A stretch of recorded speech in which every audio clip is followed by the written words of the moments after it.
Welcome to the channel, guys. Today I'm reacting to Elden Ring's lore explained. Previous video that I uploaded, I reacted to Elden Ring demigods explained. Now I'm reacting to the whole lore. I want to know what's happening because I did play Elden Ring once, and I want to get back into it again. But I want to know what the story is. I got bits and pieces here and there, and I can add up a thing or two myself. I do know a little bit about the lore so far, but yeah, I want to know the whole thing. I want to know what Vati thinks because I can't move forward without his approval. So without further ado, let's watch the video. Thank you for watching, and please subscribe to the channel if you want more content like this. And yeah, let's go. Our story doesn't begin in the lands between. Yes, sir. It begins in the cosmos, far away, with an outer god called the Greater Will. There are a lot of outer gods mentioned in Elden Ring. You can think of these kind of like the great ones of Bloodborne. They're distant beings. They're all-powerful and they're quite unknowable by design. That's the frenzied But flame, many of right? these outer gods want to make their presence felt in the world. The Greater Will, maybe most of all. To this end, it sent a golden star hurtling towards the lands between. The Elden Star's incantation tells us that this golden star was bearing a beast, an Elden beast. Yeah. The Elden Remembrance calls it a vassal beast of the Greater Will. I'm If you didn't know, I'm so shocked because like when I saw it's like some of the spells in the game itself tell you the origin story of like even something as big as the Elden Beast itself, which is insane. Or what the outer god did is like, okay, that's crazy. You would think that the spells would just like signify something, a little piece of just the power, but it's like it signifies a whole lot more. Well, it is a little piece of the power, but it signifies way more than what it shows. no, a vassal is someone who holds land on behalf of their overlord. Okay. Obviously, this is fitting in this case, because the Elden Beast occupied the lands between on behalf of the Greater Will, and was a living incarnation of the concept of order. As such, this beast would later become the Elden Ring. The Elden Ring That's itself crazy. is made up of runes of power, some great, some small, that together represent a sort of logic for the world to follow. Thus, the Elden Ring represents order. The true nature of this order is a subject of constant debate and research undergone by fundamentalists. But two of the key fundamentals are the laws of causality and regression. You can think of the law of causality as cause and effect, where actions have consequences, and those consequences are new causes that branch out into infinity. These are the relationships between things. Then there's the law of regression that states that all things eternally yearn to converge and return to their roots. Fittingly, then, the Elden Ring is housed within the Erd Tree, which towers over the lands between. Okay, But it's very important to stress. wait, what does that mean though? Like the Elden, okay, it's like cause and effect and regression itself, and then the Elden Ring is housed in the Earth Tree, and or maybe it's just the I don't know, systematic way of how a tree works, works so well with how the Earth Tree and the Elden Ring did whatever they did, and they caused this order around the world. I'm not really sure around Limgrave. That life in the lands between did not begin with the Erd Tree, the Elden Ring, or the Elden Beast. No, the lands between were occupied well before the Greater Will came. There were other beings here. There were other factions here. There were other gods here. And there was even another great tree here before the Erd Tree. And this is where a huge twist regarding the Erd Tree comes in. So there are incantations in the game called aspects of the Crucible. According to their descriptions, these are manifestations of the Erd Tree's primal vital energies. And I quote, "They are an aspect of the primordial crucible where all life was once blended together." But how could all life be blended together in the Erd Tree if the Erd Tree appeared after life existed? Well, there can only be one answer, right? That the Erd Tree is a parasite, and it took over a tree that existed here before. This ancient tree was called the Great Tree. So the Great Tree was almost certainly the location of this primordial crucible, and it must have been a very powerful primordial force for the Greater Will to have commandeered. It might even be the reason the Lands Between is important to the Greater Will in the first place. It also explains why spells and enemies related to the Great Tree's crucible would eventually be looked down upon. For example, the knot talisman is fashioned from a knotted vestige of the crucible, and it was considered a signifier of the divine in ancient times, but is now increasingly disdained as an impurity as civilization has advanced. Enemies related to the crucible are the Omen, the Misbegotten, and the Crucible Knights, and all three of them would be shunned, enslaved, or imprisoned. Those who speak for the Erd Tree don't want you to know its roots, so to speak. According to the spell, Protection of the Erd Tree, in the beginning everything was in opposition to the Erd Tree, but through countless victories in war, it became the embodiment of order. I'm curious, when did this sort of like order become, like, it sounds like there was a huge war between the people who were originally from the Lands Between, whose source of life was the Earth Tree, no, was the Great Tree, versus the Elden Ring itself, and its Earth Tree and everything. It sounds like there was a huge war there. In Marika's own words, the Erd Tree governs all. The choice is thine. Become one with the order, choice is thine. Or divest thyself of it, to wallow at the fringes, a powerless upstart. But the Greater Will needed more than a big tree. It needed loyal agents in the Lands Between. To this end, it has the Two Fingers, who are its envoys. The Two Fingers heirloom has a weird picture of them, but it reads, of course, fingers cannot speak, yet these are eloquent. Persistently they wriggle, spelling out mysteries in the air. Thus did we gain the words. Is that what they do? The words of our faith. These words are interpreted by the finger readers. These are the undying old crones that you would have found throughout the Lands Between. They pass down the wisdom of the Two Fingers, or at least they used to. Your fingers, please, your fingers. I can read them. Most of them appear to have lost their purpose, and they're desperate to read your fingers and tell you annoying riddles, since their two fingers are likely dead. And yes, of course, there are multiple sets of Two Fingers. You would have found their corpses on the tops of the divine towers. And atop these towers, you loot the fingers in order to activate the true power of a great rune. Specifically, though, you are giving benediction back to your great rune. You're taking a blessing back from the two dead fingers, essentially. This is just one of many blessings that the Two Fingers can bestow, and my point is kind of that the Two Fingers clearly have more than just influence. They have real power on some level. The Greater Will needs these powerful envoys and agents because, while it's obviously incredibly powerful, it does seem limited by a few things. First is space. The Greater Will didn't... Okay, before we move on, like, the Two Fingers, like, each of the demigods, I believe each, if I'm not mistaken, I might be mistaken, but almost all the demigods, most of them, have some sort of a rune where you can, gain, I guess, the blessing of the rune from the Two Fingers after you defeat the demigods. So there's Two Fingers for each of the demigods. Is that how it works? Or maybe the Two Fingers are not for the demigods. It's just that the demigods took... I remember one thing. The demigods took each of the runes, each rune of the Elden Ring. So that means that, how did they take it? They took it from the Two Fingers themselves.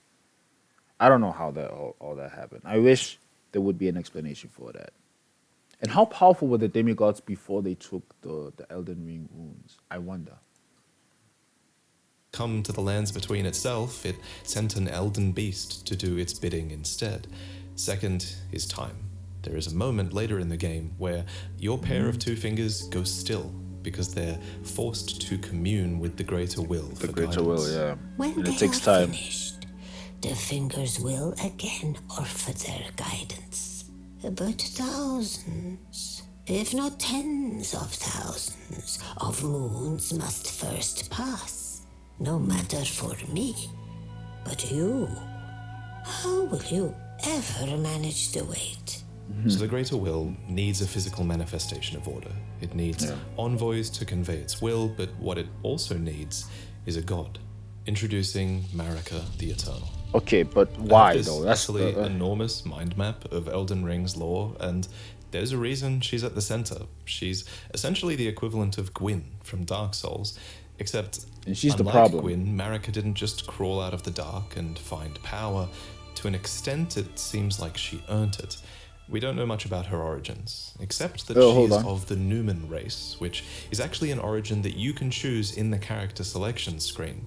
Numen come from outside the lands between, and are supposed descendants of denizens of another world, long-lived but seldom born. At some point, Marika was chosen as an Empyrean. What is an Empyrean? Ooh, okay, now we're getting into the juicy parts. But I just want to say before that, Marika is the one that shattered the Elden Ring, right? Why did she do that? Why did she do that? If she was appointed to be a god by the by the Elden, no, by the outer god, why did she shatter the very power source of it all? I'm so curious, man. I am so confused right now, bro. A little bit. Well, an Empyrean is a being chosen by the Fingers as a candidate for godhood. As an Empyrean, Marika received the aid of a shadow to do her bidding. So what is a shadow? Well, it's a wolf, shadowbound to its Empyrean by the two Fingers. Luna Princess Rani is another example of an Empyrean, so she's an with Empyrean, a shadowbound beast. You would have met with live. Live. These creatures are the Empyrean's very own shadow. They are completely loyal to their needs and, by definition, incapable of treachery. Marika's shadow incapable is a of beast treachery. called Malakath. Every Empyrean uses their shadow in different ways, but Marika's sole need of her shadow was as a vessel to lock away destined death. Wow. So what is destined death? Well, according to Enya, it's the rune of death. The rune of death goes by two names. The other is destined death. We mentioned earlier that the Elden Ring is made up of runes, and at some point, maybe when she was chosen as a god, Marika plucked the rune of death from the Elden Ring. She gave the rune of death to Malakath, a totally loyal shadow, who bore a black blade imbued with this rune. It's kind of genius, really. In a single act, she removed the concept of death from the lands between, while also commanding total control of death through her shadow, who could deliver it at her whim. Okay, so now it makes me curious. So she removed the rune of death. There are different types of runes within the Elden Ring, right? And she removed the rune of death. And as far as I understand, the what do you call this thing? The Elden Ring. The Elden Ring sort of like embodies an order of the world. It embodies the order of the world, right? So that means that the rune of death is something that housed how death would like take place in the world. Is that how it is? It's like you took away death. You actually took away death from a system of things. I'm trying. Oh my God, how does that even work? And what does that make Malekith, right? Because other people were demigods. You know, other people were demigods who took away some runes, right? And I don't even know what their runes were all about. But like, it sounds like Malekith has the biggest one. Is there a rune? If there's a rune of life, there should be a rune of. I mean, is there a rune of death? There should be a rune of life. Maybe I'm capping. I'm not sure. Now, some of you might be asking, if death is removed from the lands between, how come I can kill this dog? First off, shame on you. Second, from a lore point of view, that dog isn't really dead. It's simply in the process of its spirit, or its soul, returning to the Erd Tree. Catacomb dungeons, for example, are specifically constructed near the roots of the Great Tree for this reason, so that the Erd Tree can reabsorb their ashes back into it. This process replaced the concept of a death that you were destined to have. Okay. This random spirit outside of a catacomb dungeon says it best. A proper death means returning to the earth tree. Have patience until the time comes. The roots As call another to example of this theory, when you kill a major boss, you receive a remembrance of them. These are spirits, and they are hewn into the Erd tree. In this Okay. way, thanks to the Erd tree's grace, their spirits are immortalized, in a sense. This new form of death also explains what's happening when you summon spirits. From ash and return to the Erd tree. Yeah. However, some spirits never return to the Erd tree, and they rise within death as corpses or skeletons instead. Yeah. Oh, hallowed rest in place. To refuse the earth tree's call to return, to live within death. So this Sickening. was the new order.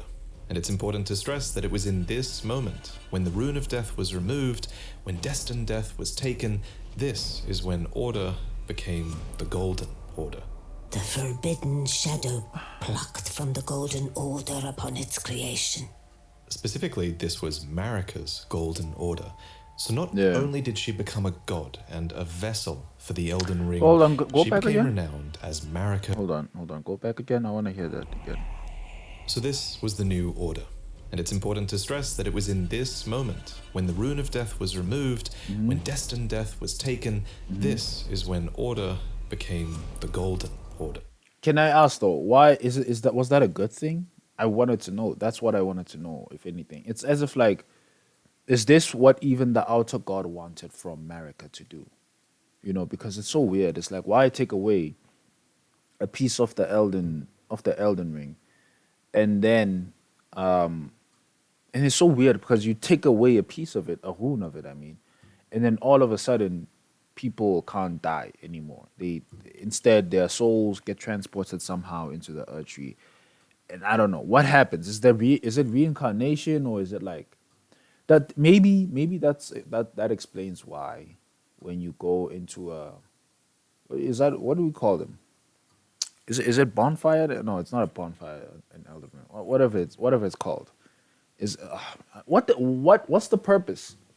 Do they get reincarnated or what? The forbidden shadow plucked from the golden order upon its creation. Specifically, this was Marika's golden order. So not only did she become a god and a vessel for the Elden Ring, she became renowned as Marika the Eternal for her removal of destined death.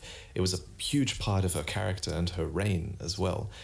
However, Marika had more than just death to conquer. She had wars to fight, as the world was occupied by many forces that could threaten her golden order. There was war with the Storm Lord, who likely ruled over Stormvale. And there was a war with the Giants, who were masters of a flame that could burn the Erd Tree. There was war with the ancient dragons, who incidentally had stones that could twist time and thus slay a god. And finally, there was war brewing with the Carrion royalty, who had previously obeyed laws which contravened the Golden Order.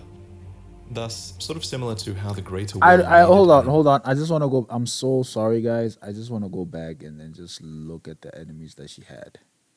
Like, I want to... Like, all of them. As the world was occupied by many forces that could threaten her Golden Order. There was war with the Storm Lord, who likely ruled over Storm... Okay, here's the thing. Lord Armor, Elden Ring... Where your source? Elden Ring... Elden Lord Armor, or the Stormhawk King.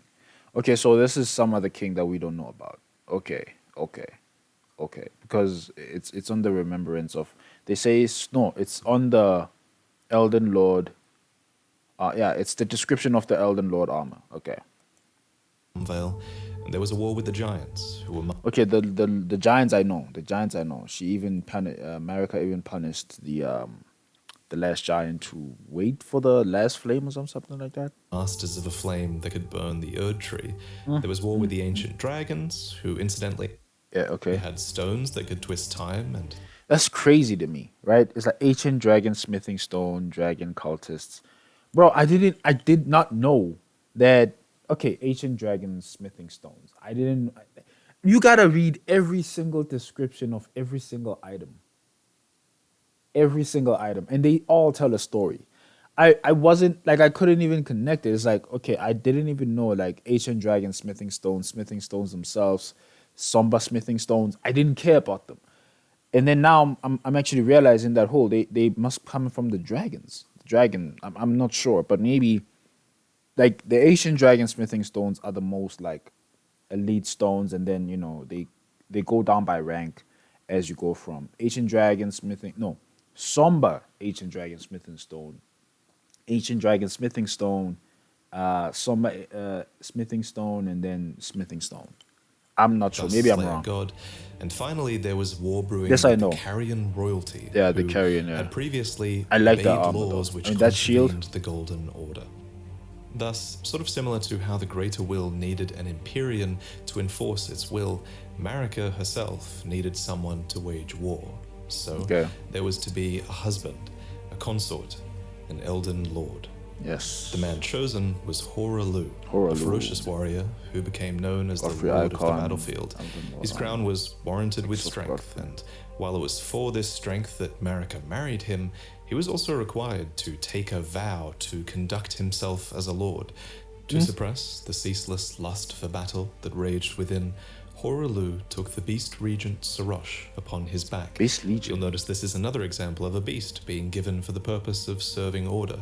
Yeah. Thus, in this moment, he went from being Horalu, warrior, to Godfrey, the first Elden Lord, yeah. consort to Queen Marika, and a certified demigod. Godfrey and certified Marika demigod. had 3 demigod children together.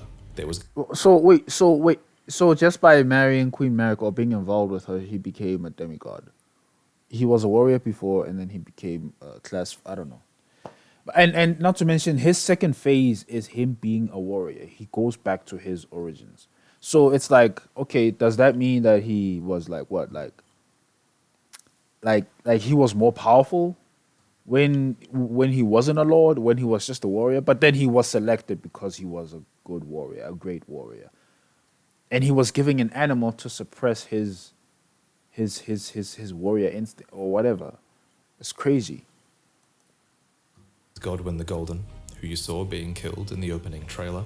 And That's so there were sad. also the reviled That's so sad. Odin twins, Morgoth, who guards the Erd Tree, Yeah. and Moog, who became Lord of Blood. Lord You of might Blood. think that Godric was another demigod child, but he actually wasn't. Instead, he was probably descended from Godwyn. Anyway, we'll talk about the demigods Yeah. more in detail in another video, so subscribe for that. That's the video But I for watched. now, just know that Godfrey and his offspring were the first demigods, henceforth known as the Golden Lineage. So it was Godwyn the Golden, Morgoth and Morgoth and Moog. Yeah.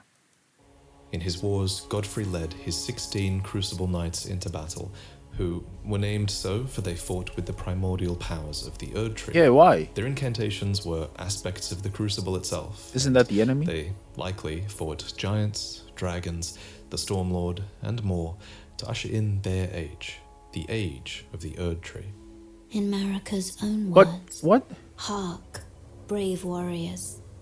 Hark, my lord Godfrey. We commend your deeds. Guidance hath delivered ye through each ordeal to the place ye stand. Put the giants to the sword and confine the flame atop the mount. Confined. Let a new epoch begin, an epoch glistening with life. Brandish the Elden Ring for the age of the Erd Tree. The Erd Tree would go on to be largely seen as a Wait, the Crucible, not the enemy. Okay, they're not in. Okay, he didn't classify them as enemies, but he did classify them as like people who existed before, the Earth Tree itself. So, but it doesn't that make them naturally enemies? I'm not really sure. If the Earth Tree is like a parasite, then I don't get it, bro. Like I'm trying to understand. Now I'm enjoying this so far. Like this is so fun, and oh my god. blessing for all of those in the lands between, especially those close to it in Lanedell, the capital city Okay, of hold the on. Sorry about that. Let me go back again. Epoch begin, an epoch glistening with life. Brandish the Elden Ring There's the Elden Ring. for the age of the Erd Tree. The Erd Tree would go on to be largely seen as a blessing for all of those in the lands between, especially those close to it in Lanedell, the capital city of the Erd Tree. The tree bestowed blessings. For example, the dew that dropped from its branches were like jewels. It loomed overhead as a constant reminder of order, and its roots reached far and wide, relieving many of the burden of death. In fact, Erd Tree burial was one of the highest honors a hero could receive.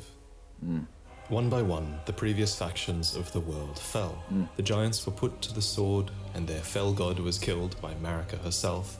The ancient dragons broke down the walls of Leyndell, but met fierce retaliation. However, I think the House of the Erd Tree encountered the most trouble against the land to their southwest, Leonia. Here, the House of the Moon repelled their offensives time and time again. And I mean that literally, because there was not just one, but two wars fought here. And in both of these, there was no victory for the Golden, nor for the Moon.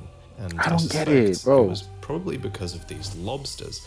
These damn things can snipe you from like a mile away, and it's bullshit. Actually, it was probably because of the Carrier Knights, who, according to their weapons, were able to wield sorcerous battle skills, and despite numbering fewer than 20, this power made them a match for even the champions of gold in battle. Yeah, that's crazy. These enchanted knights were anointed by the Lunar Queen, a young astrologer who went on to establish the House of Carrier as royalty in this land.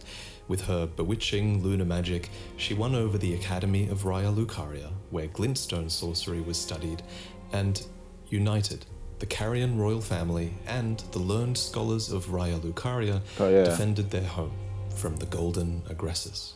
At the head of this... Scholars and warriors aligned together and all under Rennala's command. She was a young astrologer as well. I mean, like... Here's what I have to say about Rennala, and I've always felt like this. I was like, they didn't do her justice. They didn't do her justice enough. I won't lie, I don't know about that, but I have to criticize on that part. I feel like the boss fight was just like very tame. It could have been way more, especially like in the first phase. The first phase was just so like weak, and then the second phase on the other. But I understand this is an aftermath of like the wars and everything, you know, blah blah blah. I understand, but I feel like they could have done so much with her just to show, like, hey, she was more powerful than what you think, because she was a leader of the opposition, right? It was like even the Golden Order didn't win. Marika didn't win against her.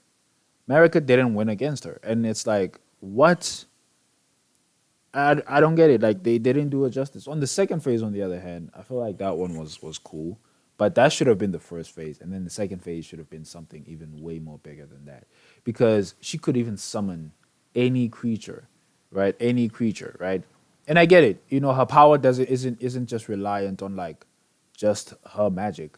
It's reliant on the leadership that she has within the scholars and the Carrion warriors and whatnot, you know. That's cool, but oh man. Great golden army was Radagon. Lord Radagon was a great champion, possessed of flowing red locks. He came to these lands at the head of a great golden host when he met Lady Rennala in battle. These two champions clashed, fell in love, and joined their houses.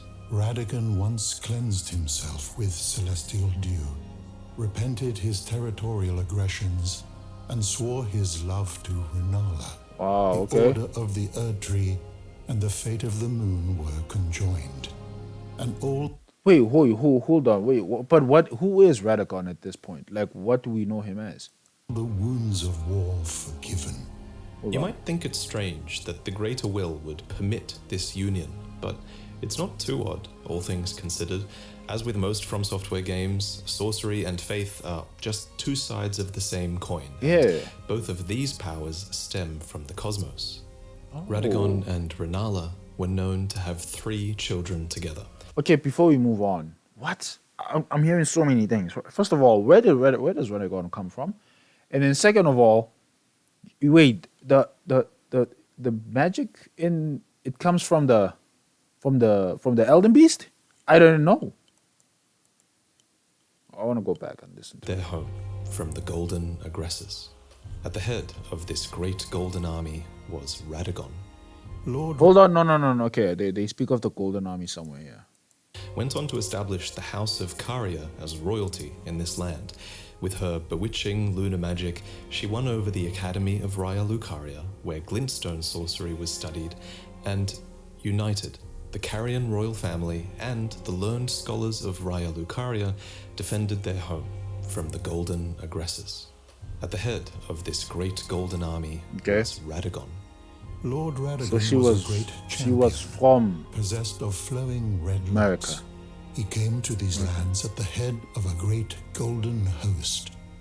When he met Lady Rennala in battle, Yeah, that's when he. These two champions clashed, fell in love, and joined their houses. That's when he renounced his Radagon sins. once cleansed himself with celestial dew, repented his territorial aggressions, and swore his love to Rennala.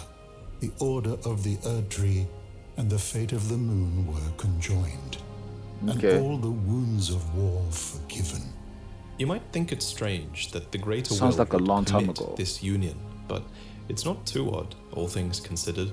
As with most From Software games, sorcery and faith are just two sides of the same coin, and both of these powers stem from the cosmos. Radagon and Rennala were known to have 3 children together. Lunar Princess Rani, who inherited her mother's propensity for lunar magic, Radan, who took after his father Radagon and would go on to master gravitational magic, became one of the and best warriors. who pioneered new hex sorceries and would go on to feed himself to a great serpent. Hey, man, Rykard is so weird, bro. Like he is just like the other guy. He came up with some other things that are just like, I don't know. Like it's just like what? Okay, I don't know. I don't know if there's any better way to explain it except for the way I just did. But yeah, It It's cool, follows that at some point after this, Marika so beautiful, began to though. harbor doubts. Doubts about the Golden Order that she Okay. had had a hand in creating.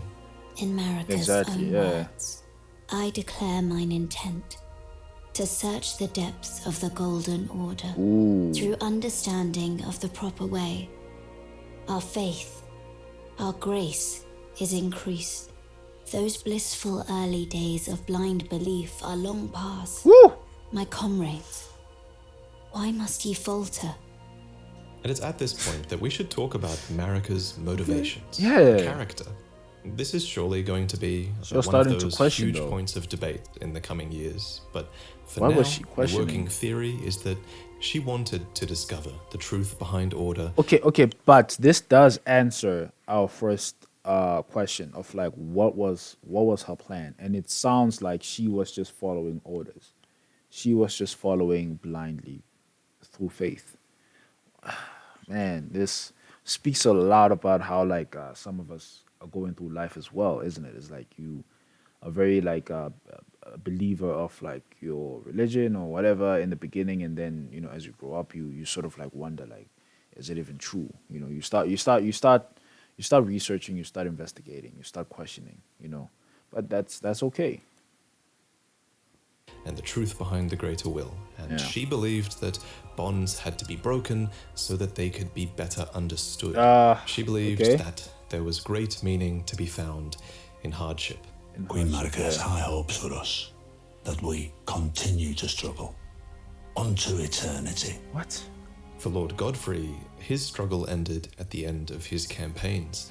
According to his armor, he led the war against the giants, faced the Storm Lord alone. Face the And Storm then Lord alone. there came a moment when his last worthy enemy fell. And it was then, as the story is told, that the hue of Lord Godfrey's eyes faded. In truth, he was robbed of his grace. Then Marika sent him away. Wow. My lord, and thy warriors, I divest each of thee of thy grace. With thine eyes dimmed, ye will be driven from the lands between. Ye Okay, and what's up with this painting? I've always wondered, like, what does it mean exactly? Like, so Horolu lost his passion for fight. No, not even passion. He just lost his purpose. And then when he went away, what happened here? What is this depiction here? I don't get it. Was it what happened when he went away or before he became? But there's Soroth. Soroth is right there. Looks like he's beheaded too. What the hell? will wage war in a land afar. That's a where you grace. will live and die. This became known as the Long March of the Tarnished, as Let me go back Godfrey again. and his tarnished... I'm sorry. Let me go back again. With thine eyes dimmed, ye will be driven from the lands between. Ye will wage war in a land afar, Okay, yeah. I remember where the ye will live and die. I This remember became known- I remember the description of the samurai, I believe, the samurai class. It was like, you know, I think it had a little bit of a story there of like other wars that, you know, you came from, another land where there's another war, something like that. I don't know. Maybe was it the class? I don't know, but yeah. as Maybe the all Long classes. March of the Tarnished, as Long March of the Godfrey and his tarnished descendants walked away from the lands between. But Queen Marika absolutely had a plan here, that Lord Godfrey and his descendants would one day return stronger, having struggled outside of grace. Then, after thy death, I will give back what I once claimed, return to the lands between, wage war, and brandish the Elden Ring. Brandish. Gross. That's what she calls it, to brandish the Elden Ring? We go all the way from just being a person who was fighting in another war. We come into the lands between. We are this newbie guy. We gain all the power. We kill all the demigods. All of them. Most of them, I think. I killed, I think. We even kill the Elden Beast itself, which is insane. You know, that's brandishing the Elden Ring. And then when you end the game, it says, when you choose the original ending, it says it's an age of fracture. I don't know. I'm curious. Strong in the face of death, Go strong in the face. warriors of my lord, Lord Godfrey. Soon after, she found a new husband. Either that or a new husband was found for her. Yeah. When Godfrey, first Elden Lord, was hounded from the lands between, Radagon left Rennala to return to the Erdtree capital, becoming Queen Marika's second husband Oh my and God, king that's so sad. consort, taking the title of second Elden Lord. That's crazy. The mystery endures to this day as to why Lord Radagon would cast Lady Rennala aside, Bruh. and moreover, why a mere champion would be chosen for the seat of Elden Lord. That was a mystery. Whatever the case, as a part of this union, Radagon's prior 3 children with Rennala became demigod stepchildren, granted grace thanks to their new family tree. Rennala was broken by this, and so... Okay, hold on. Oh man, I keep going back, but I want to read this part. I'm so sorry, Whatever guys. the case, as a part of this union, Radagon's prior 3 children with Rennala became demigod stepchildren, granted grace. Okay, so it's saying here. Well, hold on. It's saying Godfrey became a demigod in the same manner via his new relationship with Marika. Oh, okay. So wait, so his children, Radagon's children from his previous marriage, became demigods because of his marriage to Queen Marika. How does that even happen? Thanks to their new family tree. Yeah. Rennala was broken by this. Yeah, and so was her country, Leonia. The Queen's set reads, when Rennala, head of both the Academy of Raya Lucaria and the Carian royal family, lost her husband Radagon, her heart went along with him. And then those at the Academy realized that Rennala was no champion after all. In the wake of Radagon's betrayal and Rennala's poor judgment, Leonia struggled with civil war, with the Academy of Raya Lucaria on one side and the Carian royals on the other. And it's here, during the age of the Erdtree, that Lunar Princess Rani, daughter of Rennala and Radagon, stole a fragment of the Rune of Death. It happened during the golden age of the Erdtree, long before the shattering of the Elden Ring. Yeah. Someone stole a fragment of the Rune of Death from Malekith, the Black Blade. As mentioned previously, Malekith was Marika's shadow, and he had sealed destined death How in a did they black even blade. steal it? Then a fragment, only a fragment, And of that's this the rune of that's death the was handle stolen. piece right there. Once this happened, Malekith went a step further in protecting destined death. That's- He yeah. bound the blade within his own flesh, such yeah. that none might rob death ever I like again. it. I like it. It I was like too that. late, however. This fragment of the rune of death was That's the used fragment immediately part. that night to kill a demigod, Marika's own son, Godwyn the Golden. That was the first recorded death of a demigod in all history. Bruh. And it became the catalyst. Soon, the Elden Ring was smashed, and thus sprang forth the war known as the Shattering. Now, there is a lot of really credible evidence that Marika was behind this plot to have a fragment of the Rune of Death stolen. Okay. There's also a ton of evidence that Marika is behind the entirety of your tarnished quest, but we'll talk about that in another video. For now, all you really need to know, in terms of the timeline at least, is this. After the marriage of Marika and Radagon, and after a fragment of the Rune of Death was stolen, Marika went on to shatter the Elden Ring, and Radagon attempted to repair it, to no avail. The Elden Ring had been broken into runes, some great and some small. Oh yeah. You know, it's said that Lord Radagon harbored a secret. A famed sculptor of the Erdtree capital was once summoned to render Lord Radagon's likeness in giant stature when he glimpsed the skeleton in Radagon's closet. And as such, it's said the great statue harbors his secret too. Of course, the huge twist in Elden Ring is that Radagon is Marika. Yeah. Or depending on what you believe, he became her, for she knew it was going to happen. In Marika's own words, My God, O bro. Radagon, leal hound of the Golden Order, thou art yet to become me. Thou art Thou yet. art yet to become a god. Let us be shattered, both. Mine other self.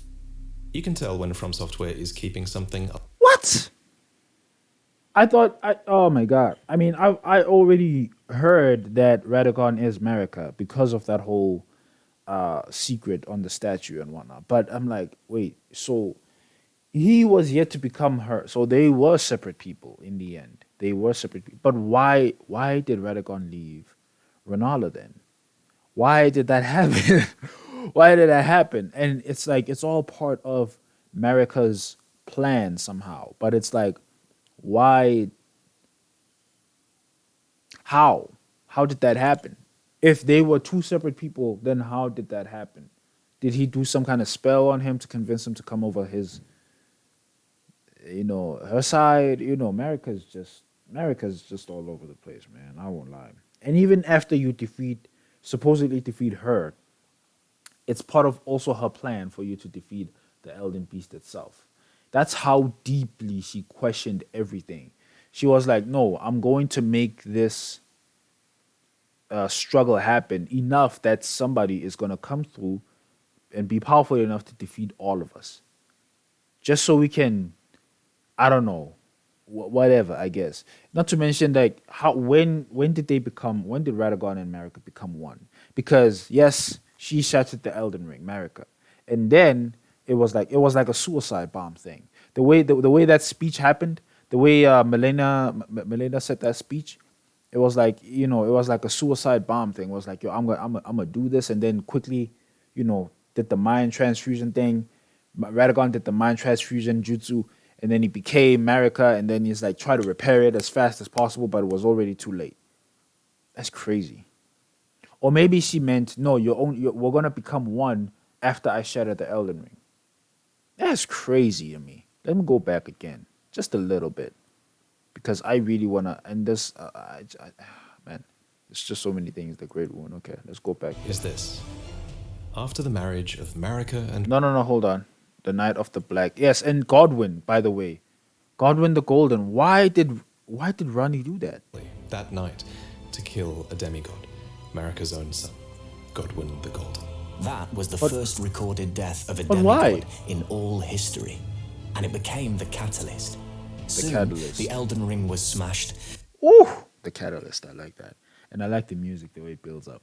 But and what happened to Godwyn? He was killed using the Rune of Death, and he became that thing. He became that thing. What is that thing? That like it was so weird, octopus looking creature or whatever. I am so sad about Godwin the Golden, man. I was like, when the first trailers came through, I thought Godwin the Golden was gonna like come through one day and become like this boss we're gonna fight. But no, that never happened, you know?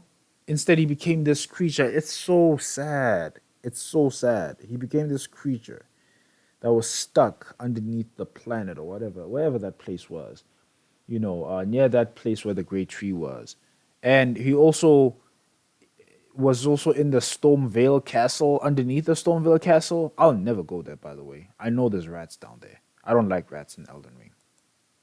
And thus sprang forth the war known as the Shattering. Okay. Now, there is a lot of really credible evidence that Marika was behind this plot to have a fragment of the Rune of Death stolen.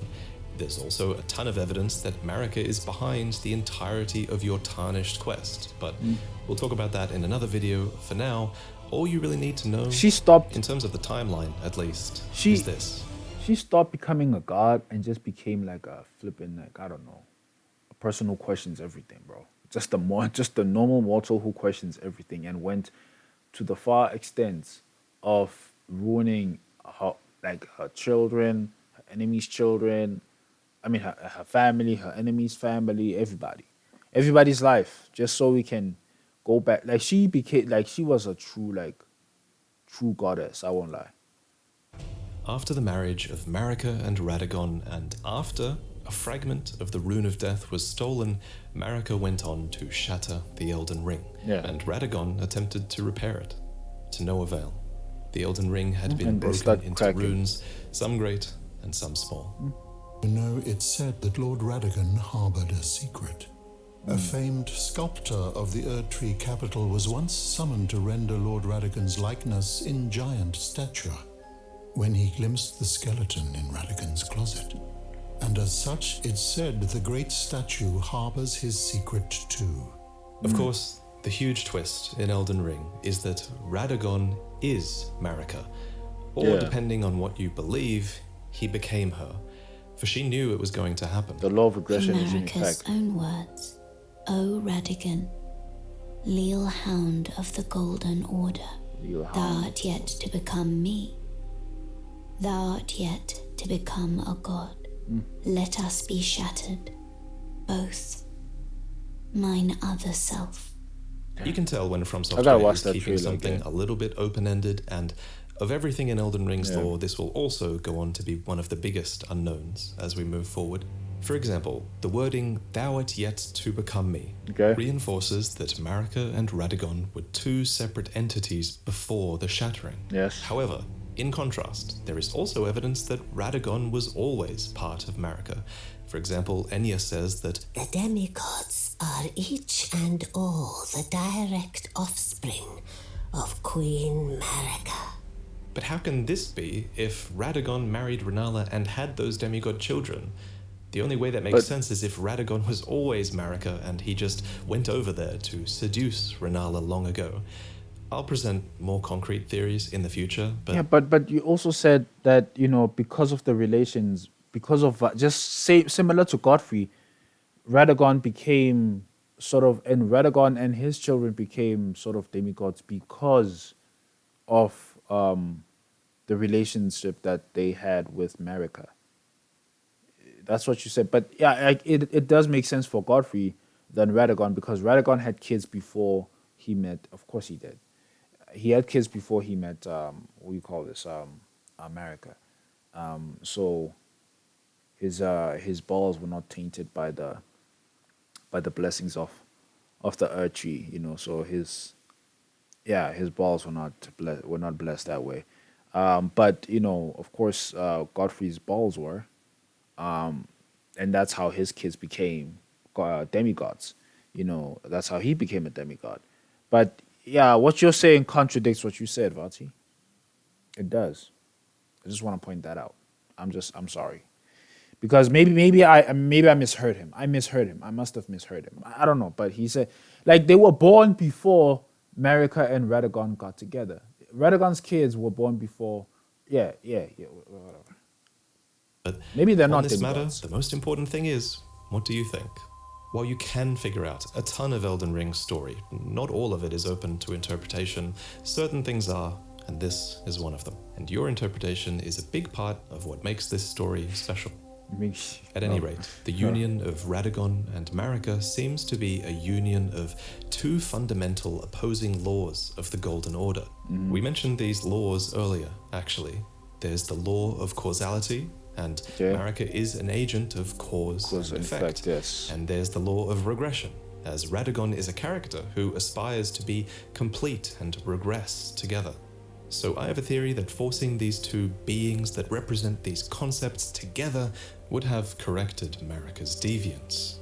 But even so, she was imprisoned in the Erd Tree for the crime of the Shattering. Marika's trespass demanded a heavy sentence. But even in shackles, she remains a god and the vision's vessel. The conjoined Radagon and Marika even had two demigod children of their own, Mikola and Millennia. Beautiful These two kids. children were born afflicted. Mikola was cursed with eternal childhood, and Millennia harbored a horrific rot within. Even so, these two children were both chosen as Empyreans. They were immensely sacred beings and eligible to inherit godhood from the Greater Will.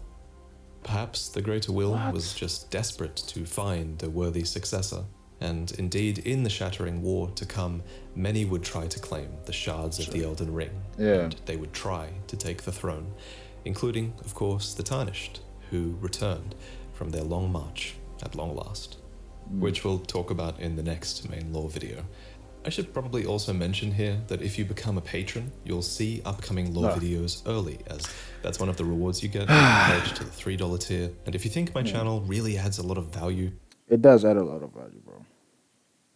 It does, but I'm broke right now. I'm trying to make money, though. I'm trying. But, oh...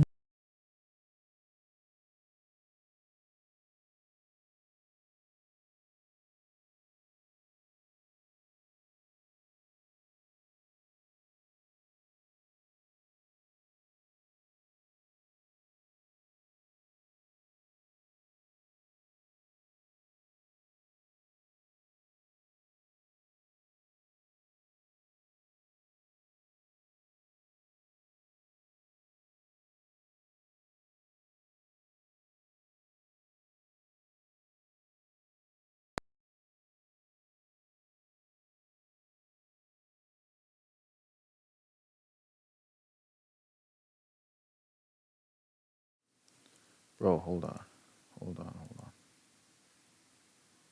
Okay, we're still recording. I don't know. You know, my okay, I guess this is the end of the video, guys. I just literally, like, my PC switched off completely.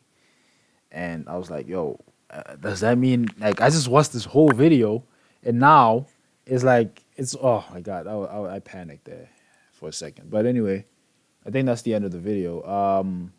Wow. Elden Ring lore is amazing, and Vati is amazing for even, like, capturing all of this information, which is insane to me. You know, it's like so much information has to be pieced together, you know, and you have to go through every nook and cranny of the game just to find every single information that you can get, you know. But like I said, I think I just pointed out, like, that part where it was like, okay, is Radagon like Marika? You know, I think those are the questions that I have. Is she really Marika, or was she a separate person? And if they were separate people, then maybe how? I have a theory on how they could have Rennala's Rennala's kids and Radagon's kids became demigods via Rennala instead of Radagon. That's what I think. I'm not really sure, but that's what I think. Maybe I'm wrong, because Rennala was just a scholar. She was just a sorcerer who became a powerful sorcerer. Radagon was a warrior who became a powerful warrior, I guess. But they were contradicting each other, especially during the Shattering. Marika tried to shatter the Elden Ring.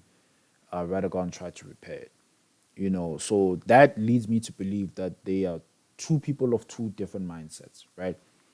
But how did his kids, prior to his marriage, towards his marriage with Rennala, how did they become demigods? And within the video, Vati mentioned that Godfrey became a demigod via his marriage to Marika. So that's how I think that he said that. He said a little bit of that. Let me go check, bro. Because he said that. He said something like that about Radagon. He talks about the full moon house. Then we got stepchildren. Okay. I think this is the part, yeah.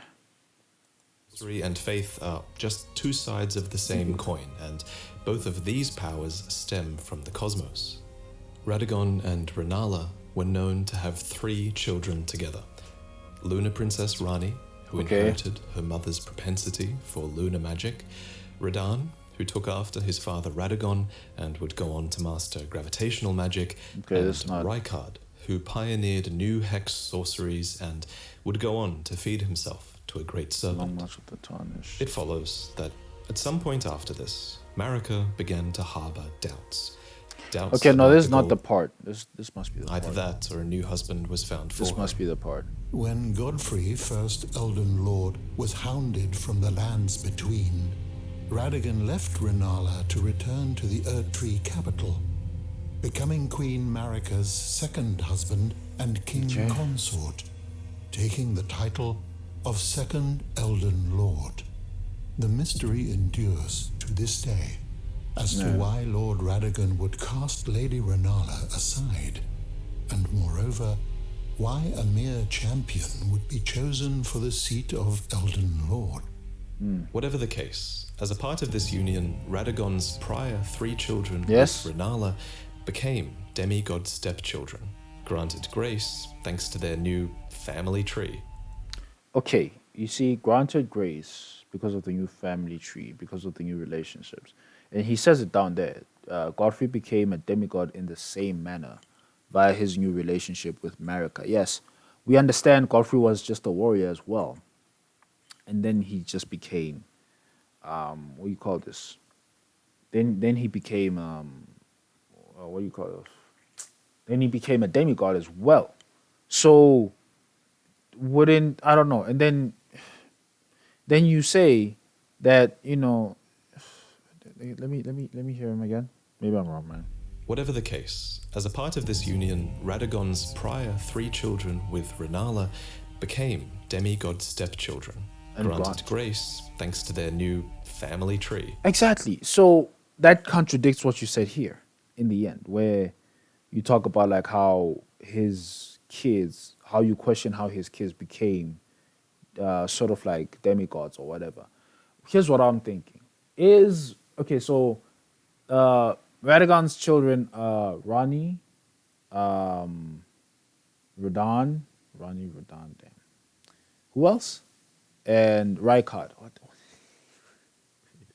What's up with that? Oh my god. Their father's Radagon. Kids are Rani, Radan, and Radan. Did I already say Radan? Radagon, yeah. No, not Radagon. What the hell? No, the dude, yeah. The dude with the moon, with the falling star stuff, yeah. Rennala was broken by this. And man, it's so sad what happened to Rennala as well, bro. Godwin, sad. Rennala, sad. Rennala, sad. It's just all sad, bro. Lunar Princess Rennala. They all start with an R. It's a family full of R's. Anyway, I'm gonna leave it here, guys. Thank you for watching. If you watched up until this point, I know this is a long video, close to an hour, but I'm really curious about Elden Ring's lore, and I'm gonna watch more so I can keep up. Anyway, goodbye. Ugh.